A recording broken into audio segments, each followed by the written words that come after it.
Just ಒಂದು banner ಹಿಡಿದು ಆ ಥರ ಅವೇರ್ನೆಸ್ ಇದು. ಇಲ್ಲೇನಾಗಿದೆ, ಅಟ್ಲೀಸ್ಟು ಜಾಸ್ತಿ 70% ಡೆತ್ಸ್ ಆಗಿರೋದು ಈ ರೋಡ್ ಕ್ರಾಸ್ ಮಾಡುವಾಗ. ಈಗ ನೋಡಿ, ಅಮೇರಿಕಾ ದೇಶ ಆಗ್ಬೋದು, ಐರೋಪ್ಯ ದೇಶ ಆಗ್ಬೋದು, ರೆಡ್ ಸಿಗ್ನಲ್ ಇದ್ರೂ ರೋಡ್ ಕ್ರಾಸ್ ಮಾಡುವಾಗ ಅವರು ಜಸ್ಟ್ ಸ್ಟಾಪ್ ಮಾಡ್ತಾರೆ ವೆಹಿಕಲ್. ಇಲ್ಲಿ ನಮ್ಮಲ್ಲಿ ಏನು ಮಾಡ್ತಾರೆ, ರೋಡ್ ಕ್ರಾಸ್ ಮಾಡುವಾಗ ರೆಡ್ ಸಿಗ್ನಲ್ ಇದ್ರೆ ಅವ್ರಿಗೆ ಇನ್ನೂ ಫಾಸ್ಟಾಗಿ ಇನ್ನೂ ಒಂದು 10-20 ಕಿಲೋಮೀಟರ್ ಸ್ಪೀಡ್ ಇನ್ಕ್ರೀಸ್ ಮಾಡಿ ಕೊಲೈಡ್ ಆಗುತ್ತೆ, ಅವರು ಸತ್ತೋಗ್ತಾರೆ, ಯಾರು ಪೆಡಿಸ್ಟ್ರಿಯನ್ಸು, ಇವ್ರದ್ದು ವೆಹಿಕಲ್ ಡ್ಯಾಮೇಜ್ ಆಗುತ್ತೆ. ಅದನ್ನು ಮಾಡಬೇಕು.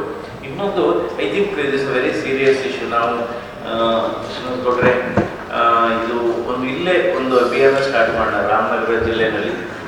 ಯಾಕೆಂದರೆ ನಾನು ರಾತ್ರಿ ಹೊತ್ತು ಟ್ರಾವೆಲ್ ಮಾಡೋದನ್ನು ನೋಡಿದ್ದೀನಿ. ಸುಮಾರು ವೆಹಿಕಲ್ಗಳಿಗೆ ಹಿಂದ್ಗಡೆನೂ ರಿಫ್ಲೆಕ್ಟರ್ ಇರಲ್ಲ, ಮುಂದ್ಗಡೆನೂ ಇರಲ್ಲ, ಗೊತ್ತೇ ಇರಲ್ಲ. ಅದು ಹಳೆ ಟ್ರ್ಯಾಕ್ಟರ್ಗಳಾಗ್ಬೋದು, ಹಳೆ ವೆಹಿಕಲ್ಗಳಾಗ್ಬೋದು, ಅಥವಾ 2 ವೀಲರ್ ಆಗ್ಬೋದು. ಅದಕ್ಕೆ ಅಟ್ಲೀಸ್ಟ್ ಒಂದು ಟೈಮ್ ಕೊಡೋಣ, ನಿಮ್ಮ ಮಾಡೋದು 1 ತಿಂಗಳೊಳಗೆ ಅದನ್ನು ಅಂಟಿಸ್ಬೇಕು ಅಂತ ರಿಫ್ಲೆಕ್ಟರ್. ಅದರ್ವೈಸು ಮಳೆಗಾಲ ಹತ್ರ ಬಂದಾಗಲೂ ಗೊತ್ತಾಗಲ್ಲ ವೆಹಿಕಲ್ ಇದೆ ಅಂತ.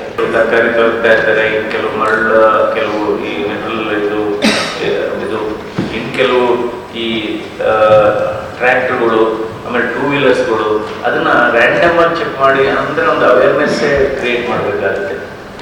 ಯಾಕೆಂದರೆ ಆಕ್ಸಿಡೆಂಟ್ಸಲ್ಲಿ ಡೆತ್ ಆಗೋದು ಎಲ್ಲ ಆರೋಗ್ಯವಂತರಿಗೆ ಎಲ್ಲ ನಿಜವಾಗ್ಲೂ ಆಕ್ಸಿಡೆಂಟ್ಸ್ನ 50% ರಿಡ್ಯೂಸ್ ಮಾಡ್ಬೋದು.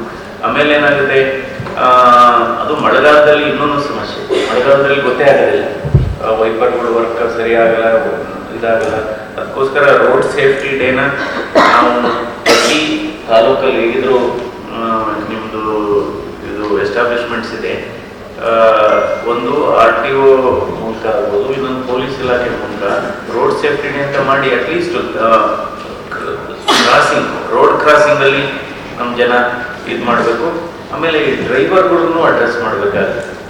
ಡ್ರೈವರ್ಸ್ ಈಗ ರಿಯಲ್ ಪ್ರಾಬ್ಲಮ್ ಇರೋದು, ಡೈಲಿ ಎಷ್ಟು ಜನ ನಮಗೆ ಫೋನ್ ಮಾಡ್ತಾರೆ ಹೆಡ್ ಇಂಜುರಿ. ಇನ್ಫ್ಯಾಕ್ಟ್ ಲಾಸ್ಟ್ 10 ಡೇಸಲ್ಲಿ ಒಂದು 15 ಡೆತ್ಸ್ ಆಗಿರ್ಬೋದು ಈ ಜಿಲ್ಲೆನಲ್ಲಿ.